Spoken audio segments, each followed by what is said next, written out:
Good morning students. तो बच्चों, जैसा कि हम लास्ट लेक्चर में हम लोग पढ़ रहे थे किसके बारे में, मेंस्ट्रुअल साइकिल के बारे में।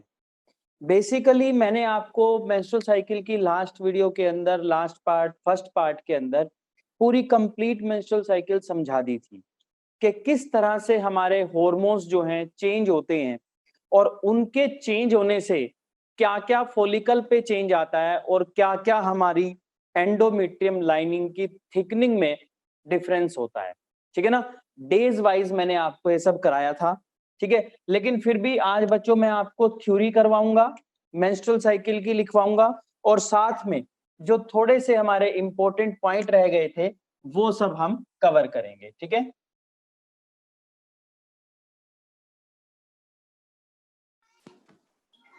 बच्चों अगर मैं आपको थोड़ा सा बताऊं कि अगर बेसिकली हमारी मेंस्ट्रुअल साइकिल जो है हमने उसको दो पार्ट में डिवाइड किया हुआ है। हमने उसको दो पार्ट में डिवाइड किया हुआ है। कौन कौन से? एक होती है ओवेरियन साइकिल और एक होती है यूट्रिन साइकिल, यानी कि यूट्रस में होने वाली साइकिल।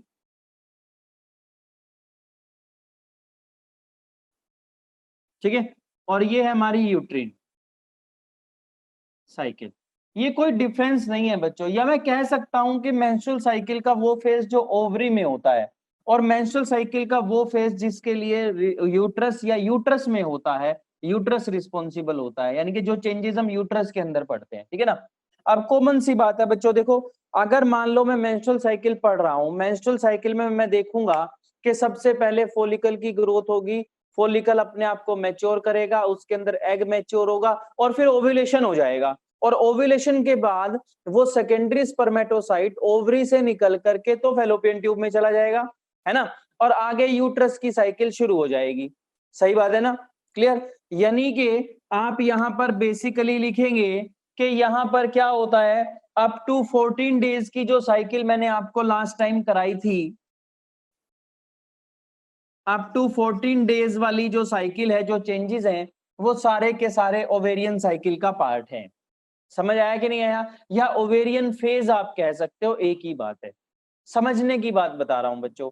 अब उसके बाद क्या है कि देखो यहां से ओवरी से निकल करके क्या चला गया, प्राइमरी फॉलिकल से सेकेंडरी, सेकेंडरी से टर्शरी, टर्शरी से ग्रेफिन फॉलिकल, और ग्रेफिन फॉलिकल से जैसे ही एग बाहर निकला 14वें दिन पे तो ओवेरियन फेज कंप्लीट हो गया बेसिकली, है ना। या आप ये समझ सकते हो कि हमने उसको समझने के लिए उसके दो पार्ट कर दिए पूरी मेंस्ट्रुअल साइकिल के, एक वो जिसमें ओवरी का मेजर रोल है और एक वो जिसमें यूट्रस का मेजर रोल है। ठीक है ना। तो जो यूट्रस साइकिल होती है बेसिकली कब स्टार्ट होती है?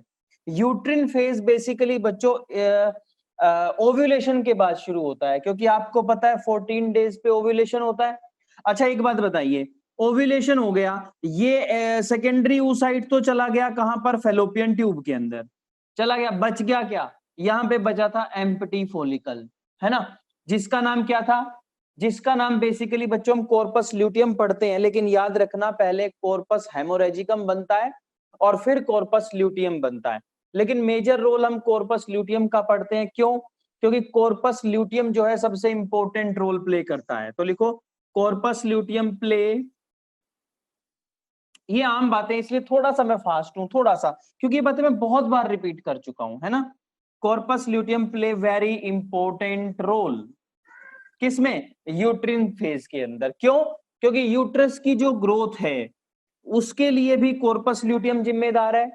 यूट्रस की जो डिक्लाइनिंग होगी बाद में, एंडोमेट्रियम जो टूट करके बाहर निकलेगी, स्ट्रेटा फंक्शनैलिस जो बाहर निकलेगी, वो भी कॉर्पस ल्यूटियम की डीजेनरेसी की वजह से निकलती है। ठीक है, चलो तो उसमें लिखो बच्चों ये क्या रोल, इंपॉर्टेंट रोल प्ले करती है। सबसे पहली बात तो ये है कि बच्चों ये न्यूट्रिशनल रिच होती है। क्यों?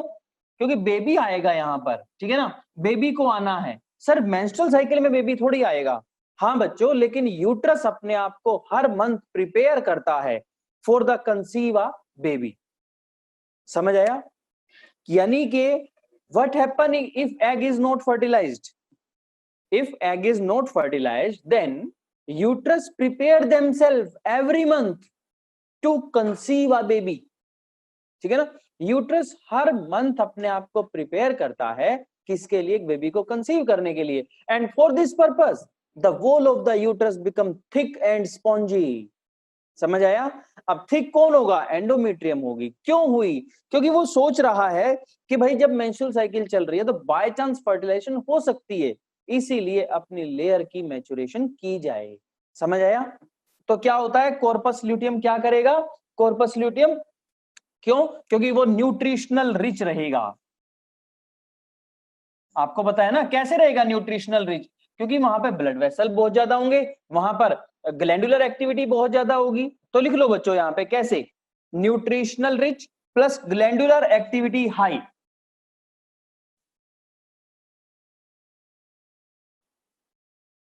एक्टिविटी हाई, ठीक है बच्चों, क्लियर हो गया? उसके बाद यहां पे लिखो फाइनली ये क्या करवाएगा, क्या करवाएगा? देखो न्यूट्रिशनल रिच बनवा दिया, ग्लैंडुलर एक्टिविटी हाई करवा दी, और last more secretion of endometrium, ताकि एंडोमेट्रियम मोटी बने। मोर सिक्रीशन ऑफ एंडोमेट्रियम। ठीक है बच्चों, एंडोमेट्रियम की जो सिक्रीशन है वो ज्यादा रहेगी ताकि अच्छे से उसकी ग्रोथ हो। ठीक है, क्लियर हो गया? चलिए बच्चों नेक्स्ट पॉइंट लिखिए, हेडिंग बनाइए, hormones involved in menstrual cycle. फटाफट से जल्दी करो। वैसे हमने सब करा दिया, आपने देखा लास्ट हमने ग्राफ के अंदर सारे हार्मोन करवा दिए, लेकिन फिर भी बहुत अच्छे से आप सीक्वेंस बनाइए, hormones involved in menstrual cycle. तो बच्चों जो सबसे पहला हार्मोन है, जो सबसे पहले आकर के एक्ट करता है, वो कौन है? वो है हमारे हाइपोथैलेमस का हार्मोन। हाइपोथैलेमस कौन है हमारा? Hypothalamus supreme commander of our body है, मास्टर ऑफ मास्टर ग्लैंड है, जो पिट्यूटरी ग्लैंड को भी गाइड करता है कि आप क्या करिए। ठीक है ना? तो सबसे पहला हार्मोन है बच्चों हमारा हाइपोथैलेमस से निकलने वाला, नंबर 1 में यहां पे लिख रहा हूं, GnRH, गोनेडोट्रोफिन रिलीजिंग हार्मोन। ये कहां से निकला?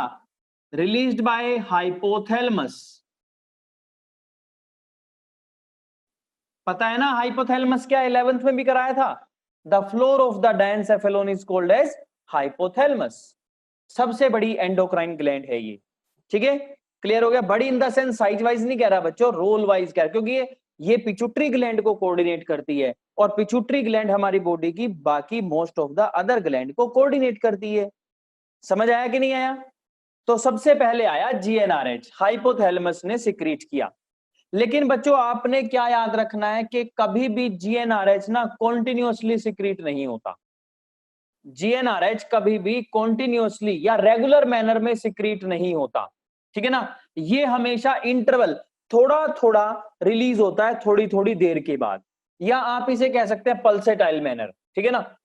Not in regular, not in regular manner. ठीक है, तो अगर ये रेगुलर मैनर में नहीं आ रहा तो कैसे आ रहा है? पल्सेटाइल, यानी कि थोड़े थोड़े इंटरवल के बाद, गैप के बाद आ रहा है। ठीक है ना? पल्सेटाइल सिक्रीशन किसकी? GnRH की। ठीक है ना? अब ये GnRH जाकर के किस पे काम करेगा? एंटीरियर लोब ऑफ पिट्यूटरी पे काम करेगा बच्चों। ठीक है ना? लेकिन सर आप ये बताइए कि अगर मान लीजिए GnRH कॉन्टिन्यूसली रिलीज हो जाए तो क्या होगा? तो क्या होगा बच्चों? अगर बेसिकली कॉन्स्टेंटली सिक्रीट हो, कॉन्टिन्यूसली सिक्रीट हो जाए कौन? GnRH, तो लिख दो menstrual cycle stops, menstrual cycle रुक जाएगी। इसका मतलब for proper menstrual cycle pulsatile secretion जरूरी होती है। ठीक है ना? फॉर प्रॉपर मेंस्ट्रुअल साइकिल, ठीक है ना? For proper menstrual cycle pulsatile secretion इसकी जरूरी होती है।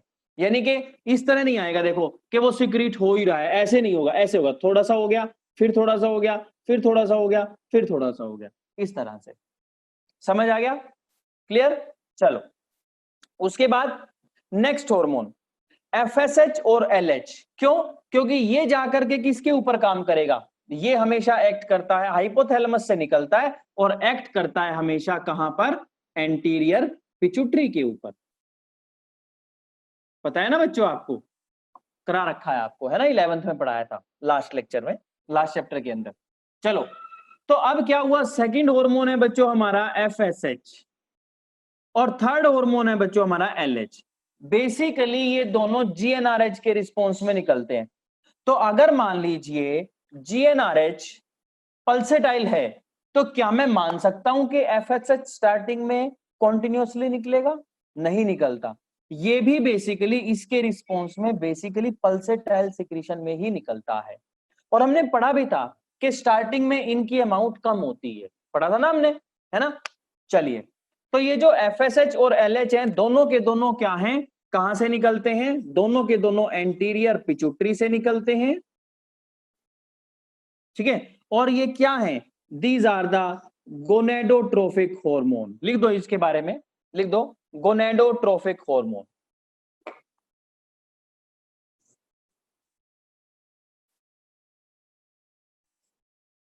क्यों?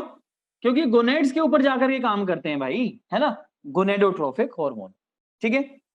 अब नेक्स्ट जो हार्मोन है बच्चों हमारा, वो है एस्ट्रोजन, और फिफ्थ हार्मोन है हमारा प्रोजेस्टेरोन, ठीक है ना। That is estrogen and fifth is progesterone, ठीक है। ये दोनों कैसे निकले?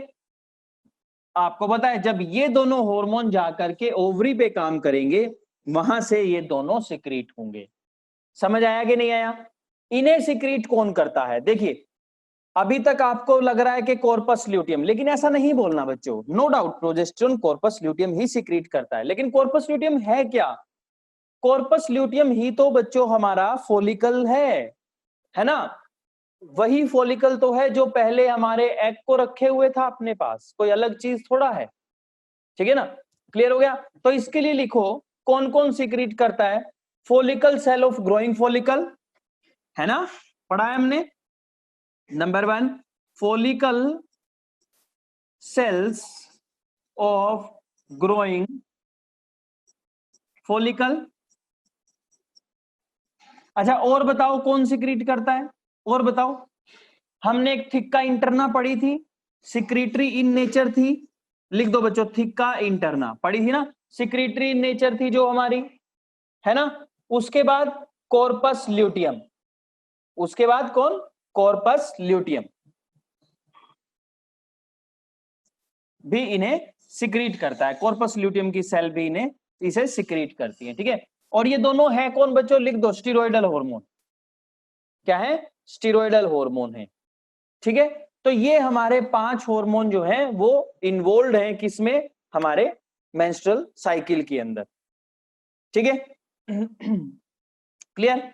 चलो, तो बच्चों जैसे कि अगर हम अब बात करें इनके एक्शन की, तो एक्शन बेसिकली मैंने आपको लास्ट लेक्चर में भी कराया था, लेकिन हल्का सा रिवाइज करते हैं कि जैसे ही GnRH आएगा ऊपर से, मान के चलिए हाइपोथैलेमस, हाइपोथैलेमस ने सिक्रीट किया GnRH, कर दिया सिक्रीट। अब ये GnRH क्या करेगा? जाकर के एक्ट करेगा एंटीरियर पिट्यूटरी के ऊपर।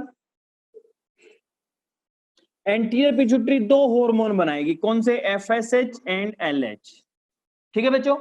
ये FSH मैंने आपको बताया था कि ये जब स्टार्टिंग में कम होता है तो ये इसको इनहिबिट करता है।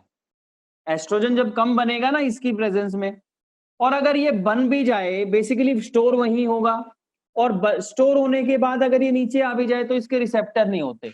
इसका मतलब ये हुआ कि FSH जो है वो क्या बनाएगा? बताओ FSH क्या बनाएगा? FSH हमेशा एक्ट करेगा किसके ऊपर? इमैच्योर फॉलिकल के ऊपर। मैं लास्ट लेक्चर में भी कराया था, act upon FSH act upon immature mature follicle sales,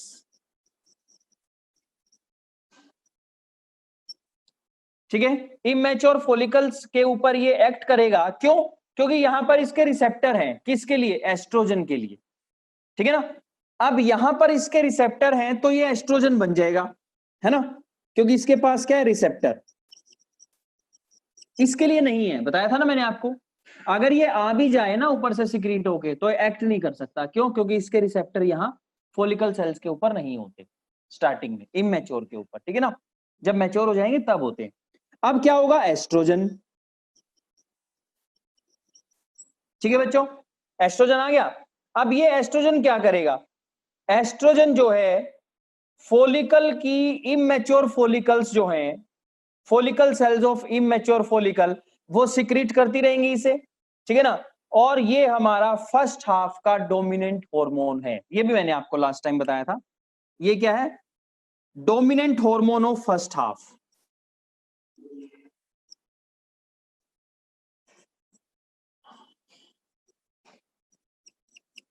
क्यों? क्योंकि बच्चों देखो ये तो आया ही नहीं ना, क्योंकि पहली बात तो ये इसका नेगेटिव फीडबैक देता है। दूसरी बात, अगर ये आ भी जाए तो इसके रिसेप्टर नहीं है तो एक्ट नहीं कर पाएगा ना।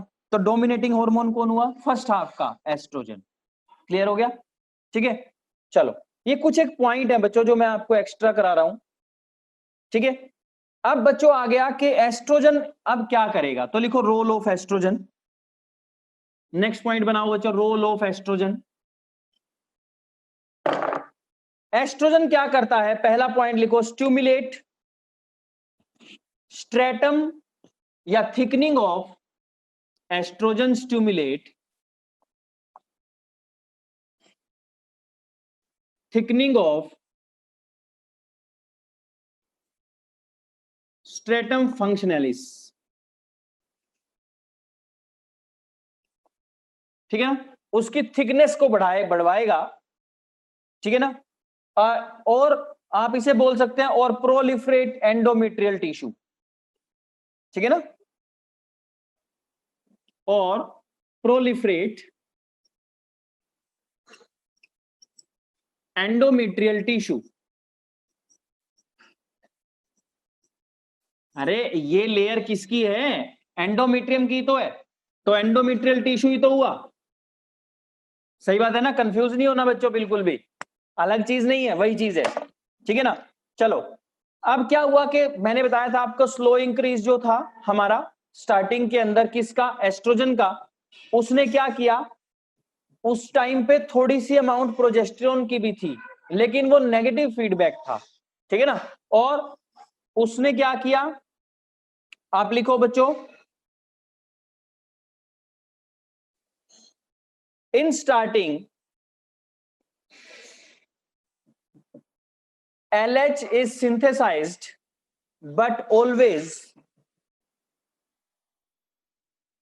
remain in the pituitary gland। Starting में LH बनता है लेकिन बाहर नहीं आता, remain in the pituitary gland, ठीक है ना। क्यों?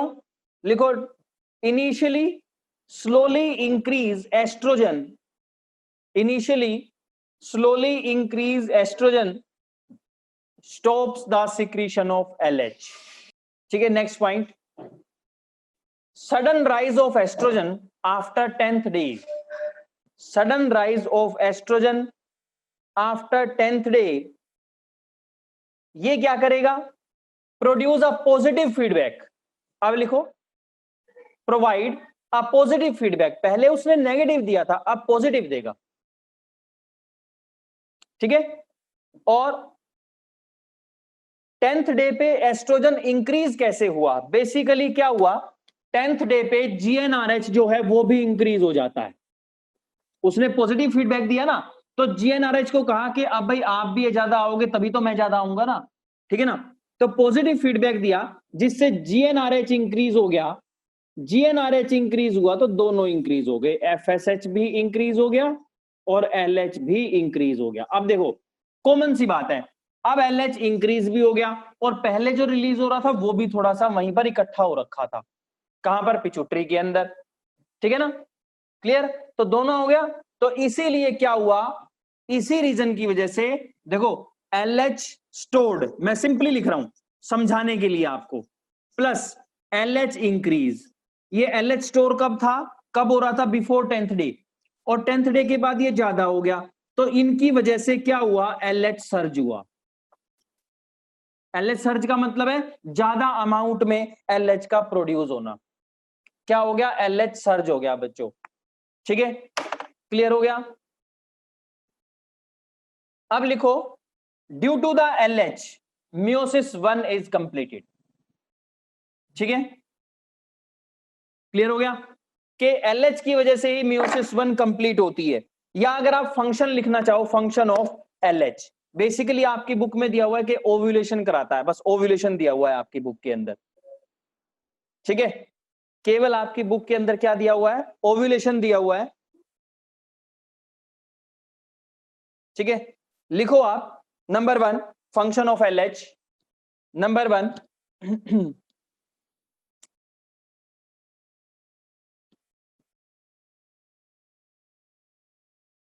Number 1 completion of meiosis 1। First function meiosis 1 complete हो कराई, कंप्लीशन। नंबर 2 सेकंड क्या होगा बच्चों? सेकंड होगा primary oocyte converted into secondary oocyte, primary oocyte converted into secondary oocyte। अरे meiosis 1 कंप्लीट होगी तो यही तो होगा, है कि नहीं?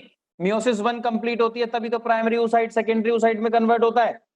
और क्या होता है बच्चों? ओव्यूलेशन। ठीक है, और क्या कराता है? ओव्यूलेशन कराता है, रिलीज ऑफ सेकेंडरी oocyte और एग फ्रॉम द ओवरी। ठीक है ना, दैट इज ओव्यूलेशन। उसके बाद फॉर्मेशन ऑफ कॉर्पस ल्यूटियम, क्या करवाया? कॉर्पस ल्यूटियम बनवाया। उसके बाद ओव्यूलेशन बेसिकली कराता कैसे है, समझो बच्चों इस बात को। थीका लेयर को डिजेनरेट कराएगा जिससे कि सेकेंडरी oocyte रिलीज हो जाएगा। थीका लेयर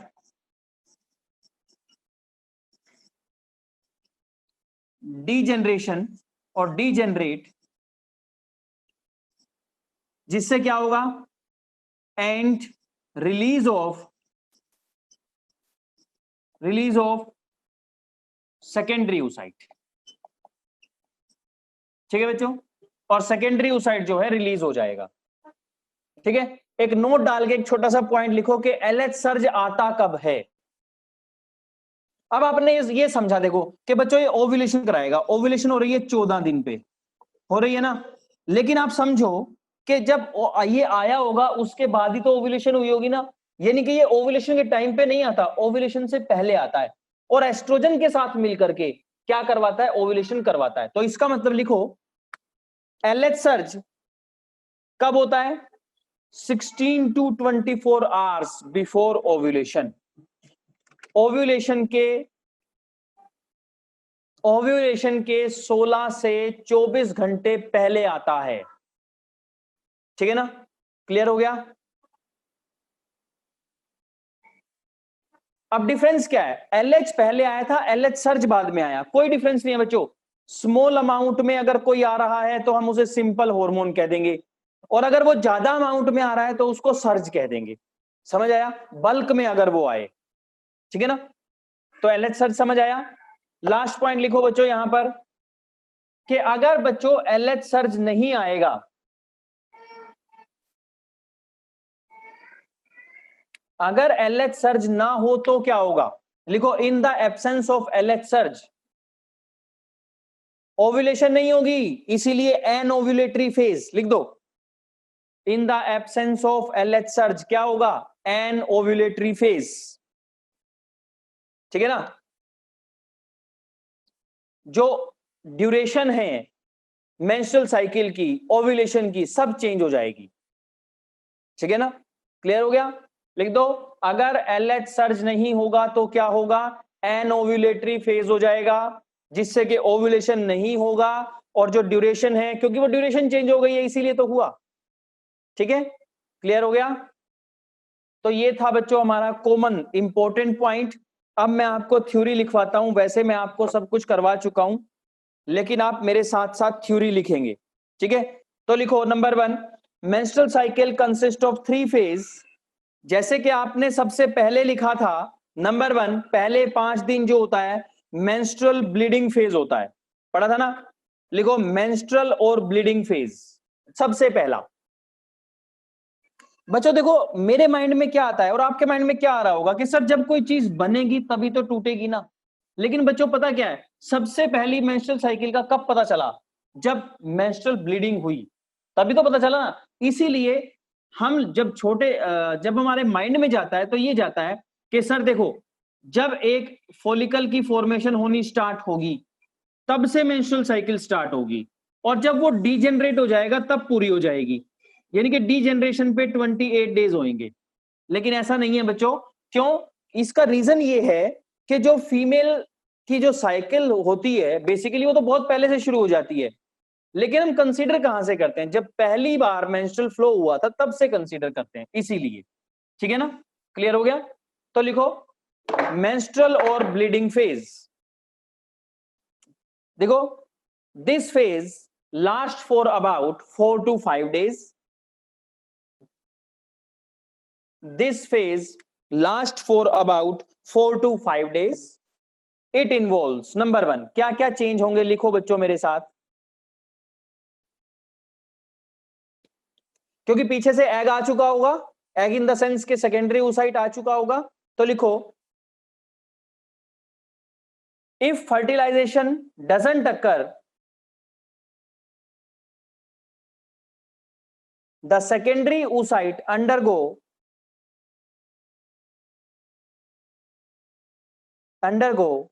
autolysis, इनके अपने आप टूटना शुरू हो जाएगा। the secondary oocyte undergo autolysis and progesterone inhibit the release of LH from pituitary, and progesterone inhibit the release of LH from pituitary. The secondary oocyte undergo autolysis and progesterone inhibit the release of LH from pituitary.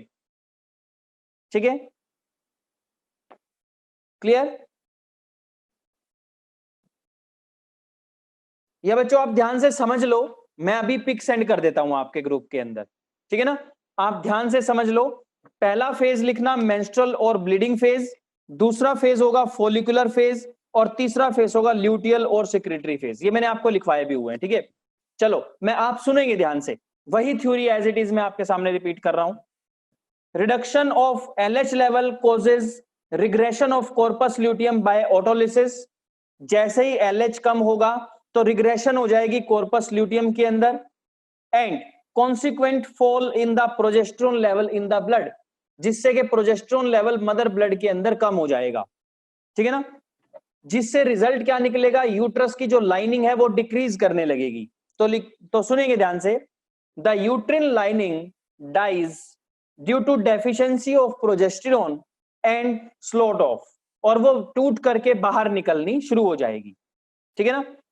Blood vessels rupture causing bleeding, the lining of fallopian tube breaks down, जो fallopian tube की lining है वो टूटने लग जाएगी। ठीक है ना? The cast off uterine and fallopian tube tissue, blood that oozes from the ruptured endometrial blood vessel and tissue fluid from the endometrial surface pass out through the vagina opening. This process is called menstruation or menstrual flow. यानी कि ये कहा जा रहा है कि LH की कमी से प्रोजेस्टेरोन कम होगा, प्रोजेस्टेरोन की कमी से यूट्रस की लाइनिंग जो टूटेगी, फेलोपियन ट्यूब की लाइनिंग टूटेगी, और वो अपने साथ साथ ब्लड वेसल्स को, और म्यूकस तो होगा ही वहां पे, और उनको तोड़ती हुई वेजिना के थ्रू बाहर निकल जाएगी, और इस फेज को मेंस्ट्रुअल फ्लो कहते हैं। समझ आया? सिंपल सी बात, वही जो मैं इतनी देर से रिपीट कर रहा हूं। उसके बाद देखो, it occurs after about 25 days, मतलब आप अगर साइकिल स्टार्ट कर रहे हैं तो फर्स्ट डेज से हो जाएगी। ठीक है ना? और कितने दिन तक चलती है? 3 to 5 डेज चलती है। ठीक है ना? और मेंस्ट्रुएशन को basically weeping of uterus for the lost ovum भी कहा जाता है, क्योंकि ओवम डिजेनरेशन की तरफ चल चुका है, उसके साथ साथ यूट्रस की लेयर भी टूट करके आ गई है। ठीक है? क्लियर हो गया? उसके बाद the basal part of endometrium वो हमेशा रहता है, हमने पढ़ा था ना stratum basalis, the basal part of endometrium remain intact during the menstruation and this is the source of new uterine lining. अगर कोई पूछ ले बताओ एक बार रप्चर होने के बाद एंडोमेट्रियम को दोबारा कौन बनवाता है या बेसिलिस का क्या काम है, तो बच्चों आप कहेंगे कि सर जब एक बार एंडोमेट्रियम लाइनिंग टूट जाती है और बाहर निकल जाती है उसके बाद जो नई साइकिल चलेगी उसमें एंडोमेट्रियम की रीफॉर्मेशन कौन करवाएगा, तो आंसर होगा बेसिलिस। समझ आया आपको? क्लियर हो गया? अब उसके बाद क्या हुआ देखो, बेसिकली उसने यूट्रिन लाइनिंग बनवाई, ग्लैंड बनवा दी, ठीक है ना, नेक्स्ट साइकिल के लिए।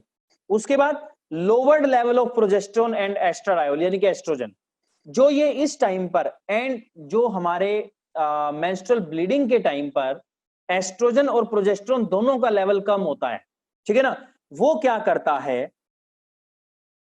क्योंकि कॉर्पस ल्यूटियम भी डिजेनरेट हो गया, release of FSH from the anterior pituitary, जिससे कि थोड़ा थोड़ा फिर से क्या होगा, एफएसएच रिलीज होना शुरू हो जाएगा एंटीरियर पिट्यूटरी से और नेक्स्ट साइकिल क्या होगी, स्टार्ट हो जाएगी। समझ आया बच्चों? ठीक है, चलिए second phase that is the follicular phase और प्रोलिफरेटिंग फेज। ठीक है, ये बेसिकली बच्चों कब तक चलता है, 5 से 14 दिन तक चलता है, 5वें से 14 दिन तक चलता है। और इसके इवेंट क्या क्या हैं देखो, the anterior pituitary lobe secrete FSH, anterior pituitary दोबारा से क्या करेगी, एफएसएच सिक्रीट करना शुरू कर देगी। The FSH stimulate the growth of selected primary ovarian follicle, जो मैंने डायग्राम में समझाया था, वो FSH selected primary ovarian follicle के ऊपर उनकी ग्रोथ करवाएगा and maturation of primary oocyte in this follicle, और इन फॉलिकल के अंदर जो प्राइमरी oocyte होगा उसकी मैच्योरेशन स्टार्ट करवा देगा। The FSH also stimulate the follicle cell to secrete estrogen, बता रखा है इमेच्योर सेल के ऊपर आकर के काम करेगा क्योंकि उसके रिसेप्टर लगे हुए हैं और उनमें से एस्ट्रोजन बनवाएगा, ठीक है ना, तो एक फीमेल सेक्स हार्मोन है, ठीक है ना। Estradiol inhibit the secretion of FSH and stimulate the secretion of LH from the anterior pituitary, ये एक एडिशनल पॉइंट है, ठीक है। उसके बाद जो एलएच है वो क्या करेगा, induce the mature Graafian follicle, अब एलएच आ गया, ठीक है ना, अब क्या हो गया कि वो ग्रेफियन फॉलिकल को क्या करेगा, इंड्यूस करेगा क्या करने के लिए, टू बस्ट, कि वो टूट जाए, ठीक है ना, and eject it's egg into the fallopian tube, egg और सेकेंडरी oocyte जिसकी हम बात कर रहे थे, दिस इज कॉल्ड ओव्यूलेशन, ठीक है ना। This occur near about at 14 days, ये कब होता है, 14 डेज के आसपास होता है। The estrogen also stimulate the uterus to prepare for the implantation and nutrition, ये मैंने अभी कराया था आपको, न्यूट्रिशन टू द फीटस, ठीक है। The wall of uterus relatively thin in the beginning of the cycle, role of जो uterus की लाइनिंग है एंडोमेट्रियम, साइकिल की स्टार्टिंग में बड़ी पतली थी, तो अब क्या होगा, progressively become thick by greater development of its smooth muscle layer that is called as myometrium and proliferation of epithelial lining that is endometrium.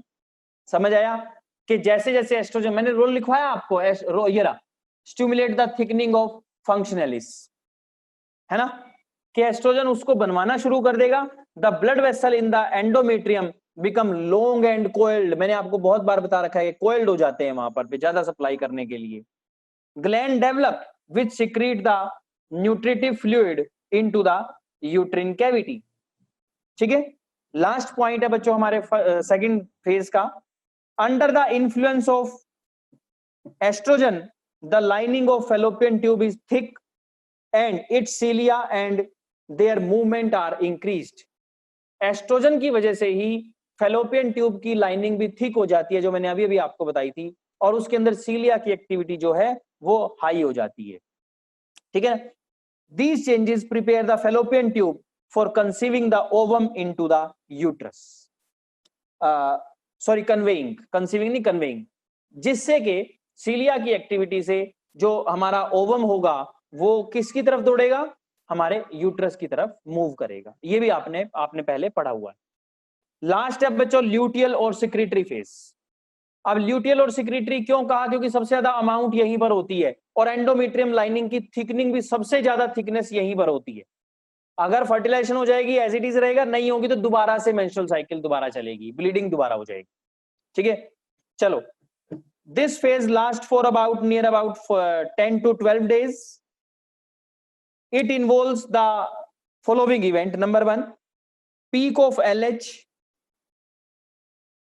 together with prolactin hormone from the anterior pituitary lobe stimulate the follicle cell of the empty Graafian follicle to form yellow body called corpus luteum.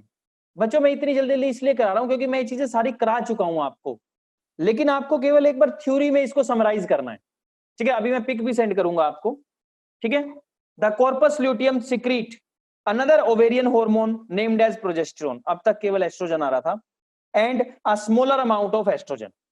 ठीक है, the progesterone and estrogen continue the heterotrophy of endometrium lining and the uterus and fallopian tube and maintain it through pregnancy, throughout the pregnancy. पूरी pregnancy को वो maintain रखने की capability रखता है अपने पास। ठीक है ना। Progesterone is also necessary for the proper implantation of the uterus of the fetus in the uterus wall. Progesterone की जरूरत तब भी होती है जब उसे इम्प्लांट करना होता है। It stimulate the endometrial gland to secrete a nutrient fluid for the foetus, hence term secretory phase. इसीलिए ये बेबी के लिए न्यूट्रिटिव फ्लूइड भी सिक्रीट करता है। जब हमने इम्प्लांटेशन पढ़ा था तो पढ़ा था कि अब वो वहां से न्यूट्रिशन भी लेने लगा है, फ्लूइड लेने लगा है, और वो फ्लूइड ब्लास्टोसील के अंदर इकट्ठा हो गया है। पढ़ा था ना हमने। अगर बाय चांस यहाँ पे फर्टिलाइजेशन हो जाती तो वो फ्लूइड यूज हो जाता, और अगर फर्टिलाइजेशन नहीं हुई तो वो यूज नहीं होगा। ठीक है, क्लियर। बेसिकली ये मैं उसकी बात कर रहा हूं आफ्टर फर्टिलाइजेशन। ठीक है ना, क्लियर हो गया। उसके बाद the progesterone inhibit the release of FSH so that it may not develop additional follicles and egg. इसीलिए इस टाइम पर एडिशनल फॉलिकल और एग जो हैं डेवलप नहीं कर पाते। ठीक है, क्लियर हो गया बच्चों। तो यहां हमारी मेंस्ट्रुअल साइकिल कंप्लीट होती है, हमारा चैप्टर कंप्लीट होता है।